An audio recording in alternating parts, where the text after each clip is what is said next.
तो मैं अर्ज कर रहा था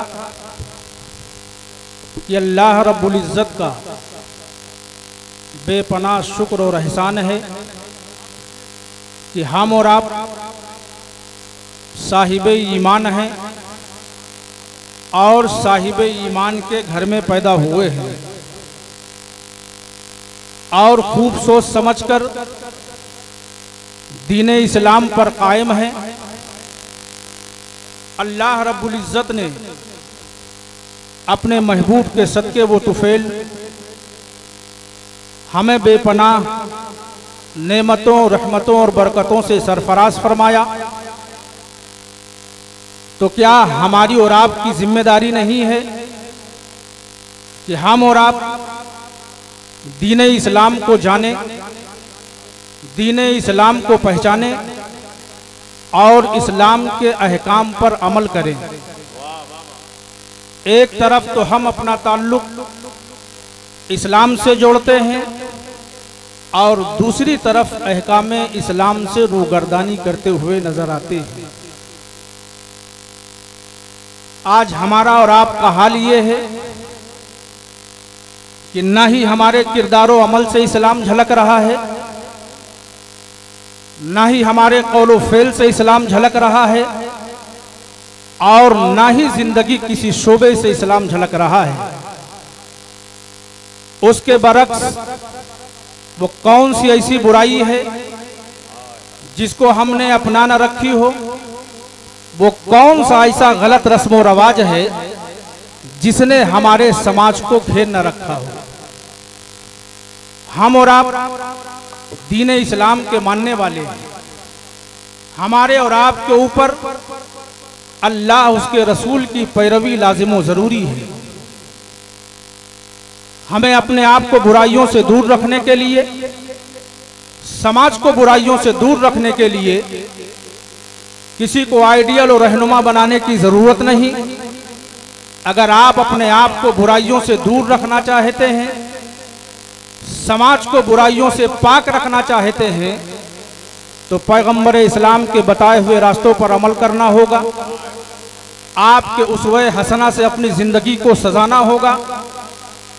दुनिया जानती है कि प्यारे मुस्तफ़ा सल्लल्लाहु अलैहि वसल्लम की तशरीफ आवरी से कबल किस कदर लोग बुराइयों में मुलव्विस थे। बदअमली और बदकिरदारी आम बात थी।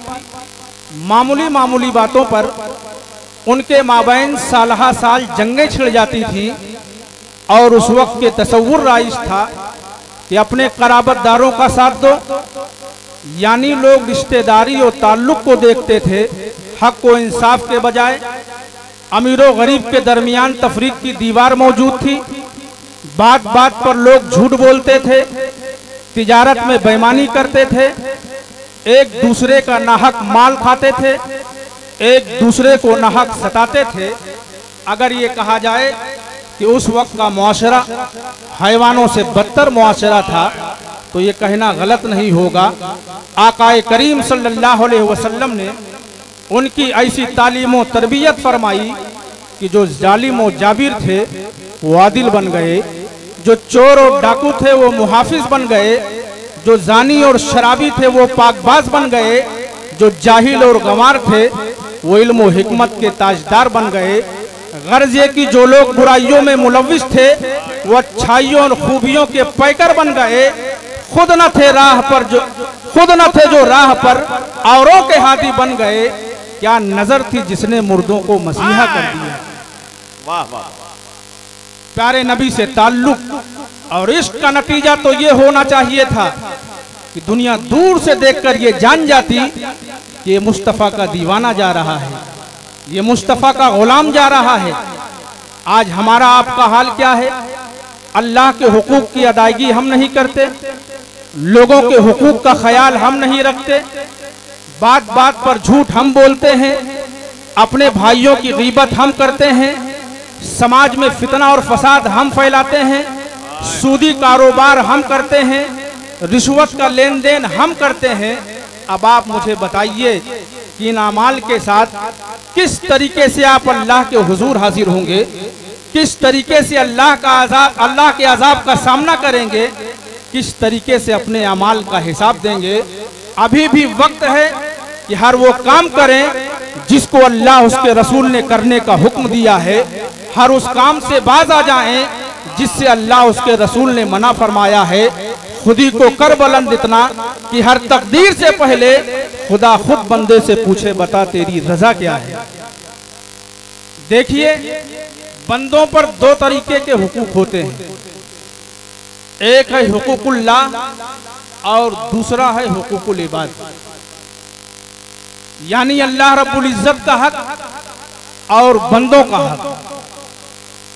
तो जिन चीजों का ताल्लुक अल्लाह रब्बुल इज्जत से है, उसमें कुताही की सूरत में कोई शख्स अगर अल्लाह की बारगाह में सच्ची तौबा करता है तो अल्लाह रब्बुल इज्जत उसे माफ फरमा देता है।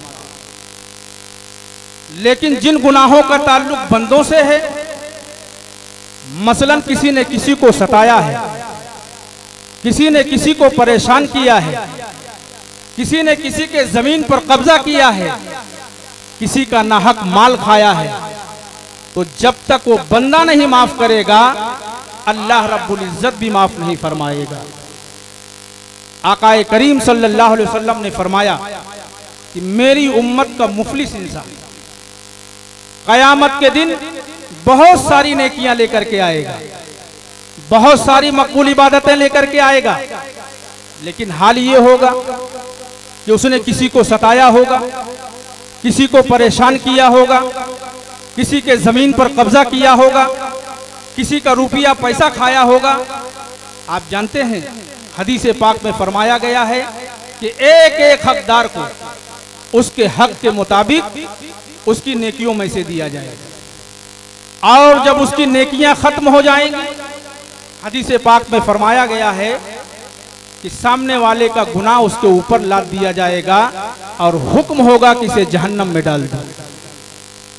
यानी उम्मते मुस्लिमा का मुखलिस इंसान कयामत के दिन बहुत सारी मकबूल इबादतें लेकर के आएगा, नमाज रोजा लेकर के आएगा, लेकिन हुकूकुल इबाद में कुताही की सूरत में वो जहन्नम में डाला जाएगा। पता चला कि अल्लाह के हुकूक के साथ साथ बंदों के हुकूक की अदायगी लाजिम व जरूरी है। अल्लाह रब्बुल इज्जत की बारगाह में दुआ है कि हम सबों को अल्लाह के हुकूक के साथ साथ बंदों के हुकूक की अदायगी की तौफीक अता फरमाए। एक गुनाह समाज में जो बहुत आम है वो है गीबत। गीबत कहते हैं अपने भाई को जलील करने के लिए, रुसवा करने के लिए लोगों के सामने उसकी कमियों और खराबियों को बयान करना। फरमाया गया है कि अगर वो चीजें उसमें मौजूद हैं तो गीबत है, और अगर नहीं है तो बुहतान है। आज मुआशरे और समाज में हजरत नमाजी बहुत सारे लोग मिल जाएंगे, हज करने वाले भी बहुत सारे लोग मिल जाएंगे, ज़कात देने वाले भी बहुत सारे लोग मिल जाएंगे, दूसरी नेकियां करने वाले भी समाज में बहुत सारे लोग मिल जाएंगे। लेकिन आज के दौर में आप किसी ऐसे आदमी को तलाश करें जो किसी की गीबत ना करता हो, यकीन जानिए कि समाज में आज ऐसा आदमी मिलना मुश्किल है। आप जानते हैं अल्लाह के रसूल ने फरमाया कि अपने भाई की गीबत करना ऐसे ही है जैसे कि मुर्दार भाई का गोश्त खाना। अब आप बताइए कि अपने मुर्दार भाई का गोश्त खाना कौन पसंद करेगा? अल्लाह के रसूल सल्लल्लाहु अलैहि वसल्लम ने फरमाया कि शबे मेराज मेरा गुजर एक ऐसी कौम से हुआ जिनके नाखून तांबे के थे और उससे अपने जिस्म को और अपने चेहरे को नोच रहे थे। मैंने जनाब जिब्रील से पूछा ये कौन लोग हैं? फरमाया ये वो लोग हैं जो दुनिया में अपने भाइयों की गीबत किया करते थे।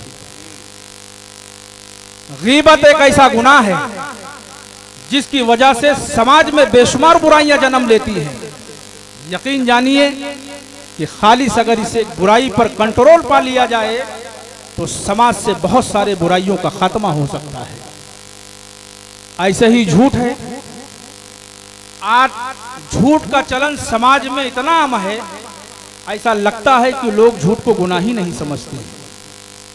बात बात पर लोग झूठ बोलते हैं, बिला वजह भी लोग बोलते हैं। आप जानते हैं झूठ गुनाह कबीरा है। अल्लाह रब्बुल इज्जत ने लानत फरमाई है झूठों पर, लानतुल्लाहि अलल काज़िबीन, झूठों पर अल्लाह की लानत होती है। झूठा आदमी अल्लाह की रहमतों से महरूम होता है। आप जानते हैं जब कोई शख्स झूठ बोलता है तो उसके बदबू से फरिश्ते एक मील दूर चले जाते हैं। अल्लाह के रसूल सल्लल्लाहु अलैहि वसल्लम ने फरमाया कि सच को लाजिम पकड़ो, क्योंकि सच एक नेकी है, नेकी इंसान को जन्नत की तरफ लेकर के जाता है। झूठ एक गुनाह है, फुजूर है, जो इंसान को जहन्नम की तरफ लेकर के जाता है। आज समाज में जो बड़े बड़े गुनाह आम हैं, उनमें एक गुनाह है सूद का। ये इंसान को हिलाक कर देने वाला गुनाह है, बर्बाद कर देने वाला गुनाह है। सूद की हुर्मत कुरान और हदीस से वाज़ेह तौर पर साबित है। इरशाद रब्बानी है, अहल्लल्लाहुल बैअ व हर्रमर रिबा, अल्लाह ने खरीदो फरोख्त को हलाल किया है और सूद को हराम करार दिया है। मजीद इरशाद होता है, यमहकुल्लाहु रिबा व युर्बि सदाकात, अल्लाह ताला सूद को मिटाता है और सदकात को बढ़ाता है।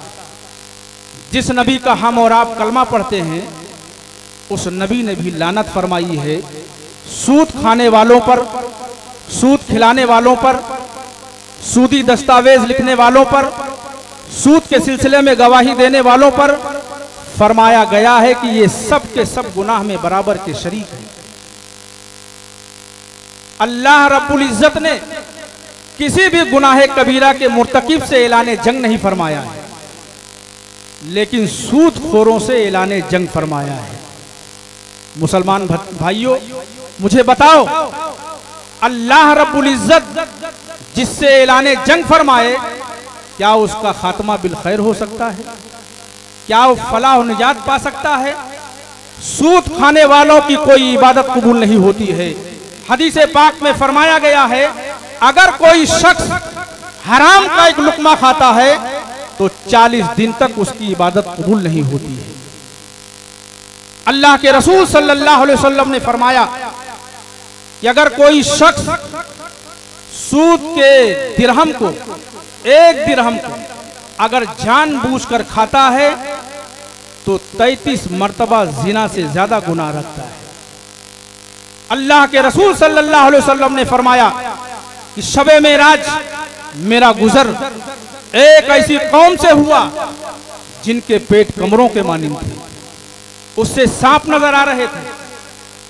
प्यारे मुस्तफ़ा फरमाते हैं, मैंने जनाबे जिब्रील से पूछा कि ये कौन लोग हैं? फरमाया कि ये वो लोग हैं जो दुनिया में सूद खाया करते थे। आज अखलाक नाम की कोई चीज हम में नहीं है। बदखुल्की आज हमारे मुआशरे का सेवा बन चुका है। आप जानते हैं अखलाक की इस्लाम में बड़ी अहमियत है। अल्लाह के रसूल सल्लल्लाहु अलैहि वसल्लम ने फरमाया कि ईमान वालों में कामिल ईमान वाले वो लोग हैं जो अखलाक के एतबार से अच्छे हैं। प्यारे मुस्तफ़ा ने फरमाया, जो बड़ा छोटों पर शफकत नहीं करता, जो छोटा बड़ों का एहतराम नहीं करता, आप जानते हैं प्यारे मुस्तफ़ा फरमाते हैं कि वो हम में से नहीं। आज अपने मुआशरे का आप जायजा लें, आप खुद बता सकते हैं कि आज हमारे मुआशरे का, हमारे समाज का क्या हाल है। यकीन जानिए कि अगर इस हदीस पाक पर अमल कर लिया जाए तो मुआशरे और समाज से बहुत सारी बुराइयों का खात्मा हो सकता है। इस्लाम में एक चीज है जज्बे ईसार, यानी खुद जरूरतमंद होने के बावजूद अपने भाइयों की जरूरतों का ख्याल रखना। ये एक ऐसा अमल है जो अल्लाह रब्बुल इज्जत के नजदीक पसंदीदा अमल है। आकाए करीम सल्लल्लाहु अलैहि वसल्लम की बारगाह में एक फाकाज़दा शख्स आया। अल्लाह के रसूल ने एक सहाबी रसूल से फरमाया, जा करके मेरे घर से कुछ खाने के लिए ले आओ। वो सहाबी रसूल जाते हैं, खाली हाथ वापस आते हैं, अर्ज करते हैं, अहलिया का पैगाम सुनाते हैं, अर्ज करते हैं उस जात की कसम जिसने आपको हक देकर भेजा है, इस वक्त घर में पानी की सिवा कुछ नहीं है। प्यारे मुस्तफ़ा दूसरी जौजा के यहाँ भेजते हैं, दूसरी जगह से भी यही पैगाम आता है, यके बाद दीगरे सारे अजवाज मुतहरात के यहाँ भेजते हैं और हर जगह से यही पैगाम आता है, ऐ अल्लाह के रसूल, उस जात की कसम जिसने आपको हक देकर भेजा है, इस वक्त घर में पानी की सिवा कुछ नहीं है। ये उस घर की बात हो रही है जहां से कौनैन की दौलत बट रही है। वो फाकाज़दा शख्स उस बारगाह में आया था जो सारी कायनात का मामा और मलजा है। वो सोच के आया था कि प्यारे मुस्तफ़ा की निगाहे करम होगी, मेरी कठिन जिंदगी आसान हो जाएगी। लेकिन यहाँ तो मामला ही कुछ और था। निदामत के कतरात उसके पेशानी से टपकने लगे। इतने में प्यारे मुस्तफ़ा फरमाते हैं, सहाबा से कौन है जो आज इस शख्स की मेजबानी करेगा। एक सहाबी रसूल खड़े होते हैं जिनका नाम है हजरत अबू तलहा। आप फरमाते हैं, या रसूल अल्लाह सल्लल्लाहु अलैहि वसल्लम, इस शख्स की मेजबानी मैं करूंगा। बहरहाल वो सहाबी रसूल उस आदमी को लेकर के जाते हैं। घर में अहलिया से पूछते हैं कि घर में कुछ खाने के लिए है। अहलिया ने फरमाया, सिर्फ इतना खाना है कि बच्चे खा सकते हैं। वो सहाबी रसूल फरमाते हैं कि बच्चों को किसी तरीके से सुला दो, चिराग को गुल कर दो और हम मेहमान के साथ इस तरीके से बैठ जाएंगे, वो समझ रहे होंगे कि हम खाना खा रहे हैं, लेकिन हम खाना नहीं खाएंगे ताकि मेहमान पेट भर करके खाना खा सकें।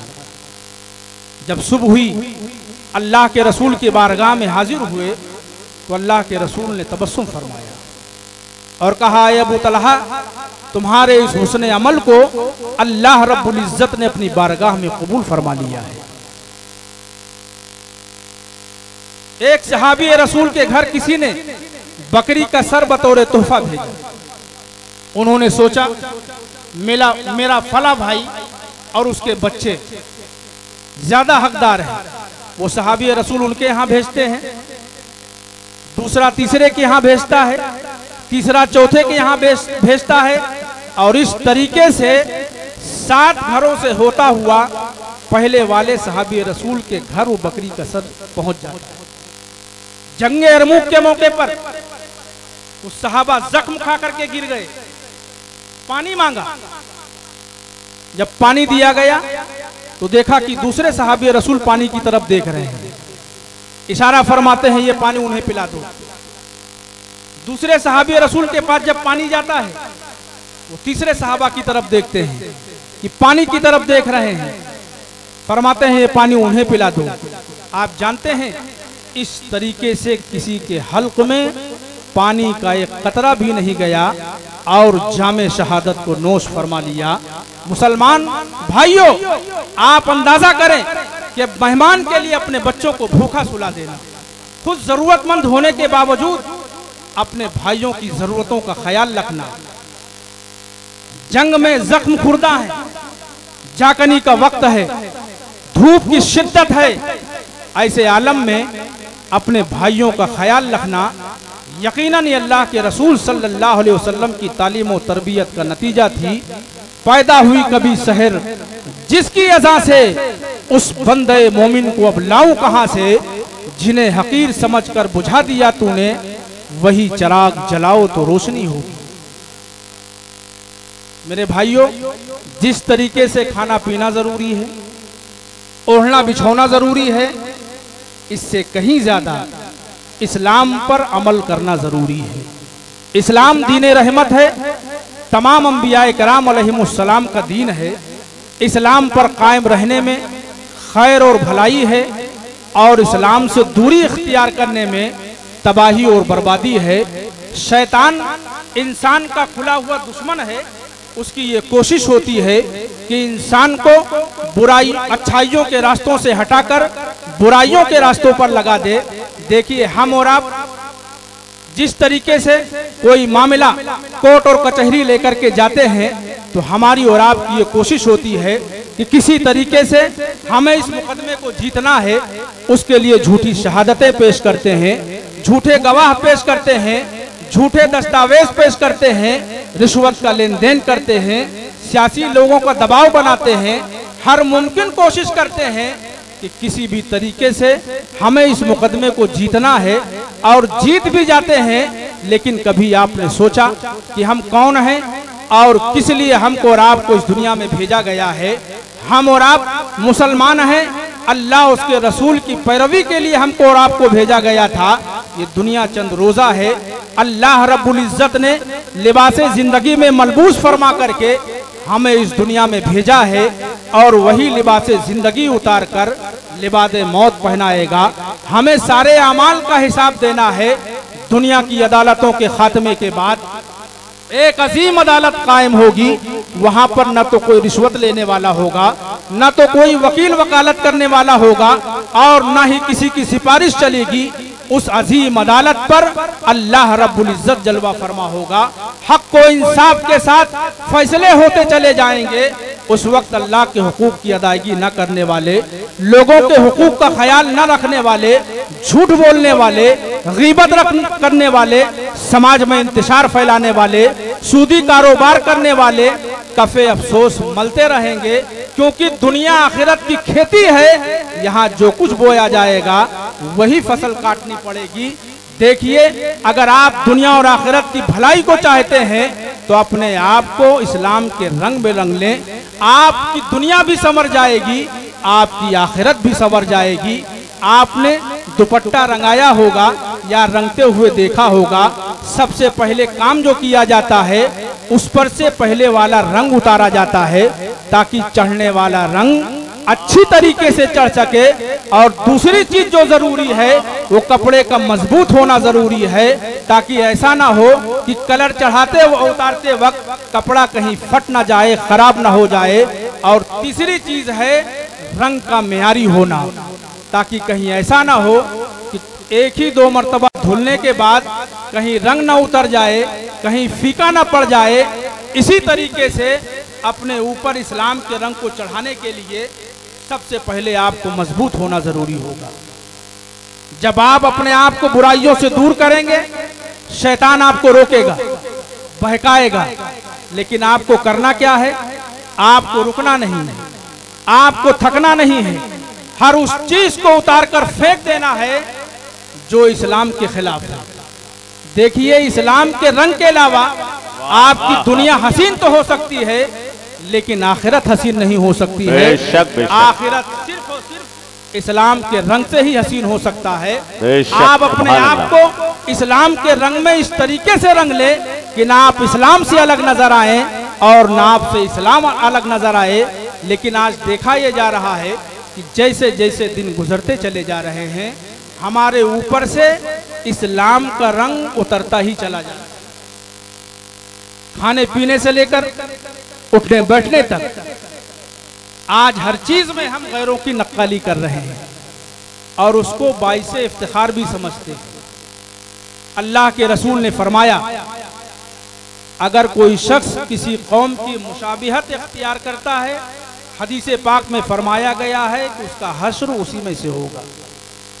दो रंगी छोड़ दे, एक रंग हो जा, सरासर मोम हो जा या फिर संग हो जा। आज पूरी दुनिया में एक आलमगीर बेचैनी है।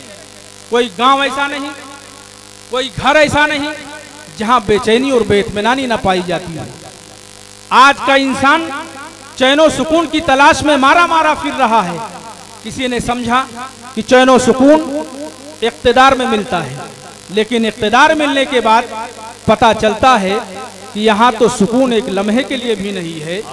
किसी ने समझा कि चैनो सुकून दौलत से मिलता है, लेकिन कौन नहीं जानता कि बड़े बड़े सरमायादारों को रातों को नींद नहीं आती है, उन्हें नींद की गोलियां लेकर पड़ती है। किसी ने समझा कि चैन और सुकून नशावर चीजों को इस्तेमाल करने में है, लेकिन कौन नहीं जानता कि नशावर चीजों ने हजारों खानदानों को तबाह बर्बाद कर डाला है। कितना नादान है इंसान, आग के अंगारे पर बैठकर चाहता है कि उसे ठंडक नसीब हो, कांटों पर बिस्तर बिछा रखा है और चाहता है कि उसे चुभन भी ना हो। अल्लाह उसके रसूल को भुला बैठा है और चाहता है उसे परेशानियां भी ना आए। इंसान ने इक़्तिदार हासिल कर लिया, इंसान ने दौलत को हासिल कर लिया, इंसान ने समंदरों को छान मारा, सहराओं को छान मारा और चांद तक रसाई हासिल कर ली, नई नई चीजों को इजाद कर लिया, लेकिन चैनो सुकून को हासिल न कर सका। अब सवाल पैदा होता है कि चैनो सुकून कहाँ मिलेगा? तो आइए जरा कुरान से पूछते हैं, आए कुरान तू बता कि चैनो सुकून कहाँ मिलेगा? तो कुरान ने ऐलान फरमाया, अला बिज़िक्रिल्लाहि तत्मइन्नुल क़ुलूब, दिलों को इत्मीनान याद इलाही में है। मालूम हुआ कि याद इलाही दिल की ग़िज़ा है। अगर दिल अपने ग़िज़ा को नहीं पाएगा तो बेचैन और बेइत्मीनान नहीं होगा तो और क्या होगा? अगर तुम चैन चाहते हो, अगर तुम सुकून चाहते हो, अगर तुम खुशी चाहते हो तो अल्लाह की हम्द बयान करो, अल्लाह की पाकी बयान करो, सुबह शाम तस्बीह मौला में लगे रहो, अहकाम इस्लाम की पाबंदी करो, अपने गुनाहों से तौबा करो। देखिए, अगर कोई मुसलमान सच्चे दिल से अल्लाह की बारगाह में तौबा करता है तो अल्लाह रब्बुल इज्जत उसके तौबा को कबूल फरमा लेता है। हदीस पाक में फरमाया गया है कि दो कतरे अल्लाह रब्बुल इज्जत के नजदीक बहुत ही पसंदीदा है। एक वो कतरा जो खौफ इलाही से गिरा हो और एक वो कतरा जो अल्लाह की राह में गिरा हो। अल्लाह इतना बड़ा गफूरुर रहीम है।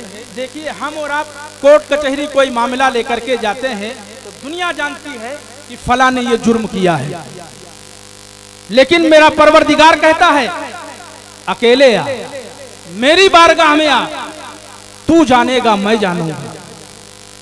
तू कहेगा मौला मैं खताकार हूं, मैं जवाब दूंगा मैं गफ्फार हूं।